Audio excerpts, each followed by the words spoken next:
மனம் புதிதாகட்டும். தேவனுடைய நன்மையும் பிரியமும் பரிபூரணமான சித்தம் இன்னதென்று பகுத்தறியத்தக்கதாக உங்கள் மனம் புதிதாகிறதினாலே மறுரூபமாகுங்கள். ரோமர் 12:2.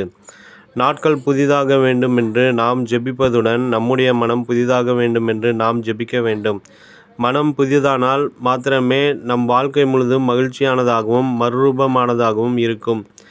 ஐயா, ஜெபிக்க வேண்டுமென்று விரும்புகிறேன், ஆனால் என் மனதோ அலைந்து திரிகிறது. மனதை ஜெபத்தில் ஒருமுகப்படுத்த முடியவில்லை என்று ஊழியங்களுக்கு செல்லும்போது பலர் என்னிடம் வந்து சொல்லுகிறார்கள்.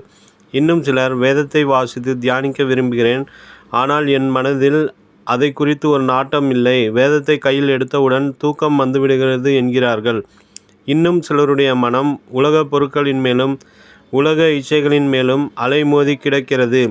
அவர்களுடைய மனம் எப்பொழுதும் மற்றவர்கள் மேல் பொறாமை கொண்டு எந்நேரமும் கலங்குகிறதா இருக்கிறது. எரேமியா தீர்க்கதரிசி சொல்லுகிறார், எல்லாவற்றை பார்க்கிலும் இருதயமே திருக்குள்ளதும் மகா கேடுள்ளதுமாய் இருக்கிறது.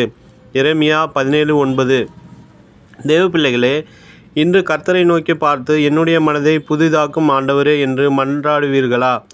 என் மனதில் பரிசுத்தத்தை தாரும், என் மனதில் ஜெப ஆவியை தாரும், என் மனதில் நன்மையானவைகளையே சிந்திக்க கிருபை தாரும் என்று கேட்பீர்களா? அப்போஸ்தலர் பவுல் ஒன்றை நாடினார்.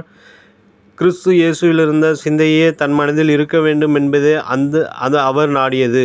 அதோடு நில்லாமல் அவர் பிலிப்பியருக்கு எழுதும்போது கிறிஸ்து இயேசுவிலிருந்த சிந்தையே உங்களிலும் இருக்க கடவுது என்று எழுதுகிறார். பிலிப்பியர் 2:5. கிறிஸ்து இயேசுவிலிருந்த சிந்தை என்ன? அந்த சிந்தையெல்லாம் தெய்வீக அன்பாகவே இருந்தது, நேசத்தின் உச்சிதமாகவே இருந்தது. அவருடைய சிந்தை அன்பினால் மற்றவர்களை மன்னிக்கிறதாகவும் இருந்தது. சிலுவையில் அறையப்பட்ட இயேசுவை நோக்கி பாருங்கள். அவரில் இருந்த சிந்தை என்ன? பிதாவே, இவர்களுக்கு மன்னியும், தாங்கள் செய்கிறது இன்னதென்று அறியாதிருக்கிறார்களே என்பதே அவரது சிந்தையாக இருந்தது.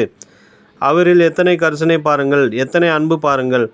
தன்னை பாடுகளுக்குட்படுத்தினவர்கள் மேலும் அவருடைய சிந்தை அன்பின் சிந்தையாகவே இருந்தது. தன்னுடைய தாயை குறித்தும் ஒரு உத்தரவாதம் உள்ளவராகவே இருந்தார். தன்னுடைய சீசர்களையும் நோக்கி பார்க்கிறவராய் இருந்தார். அவருடைய சிந்தையெல்லாம் மற்றவர்களுக்கு நன்மை செய்ய வேண்டும் என்பதிலேயே இருந்தது.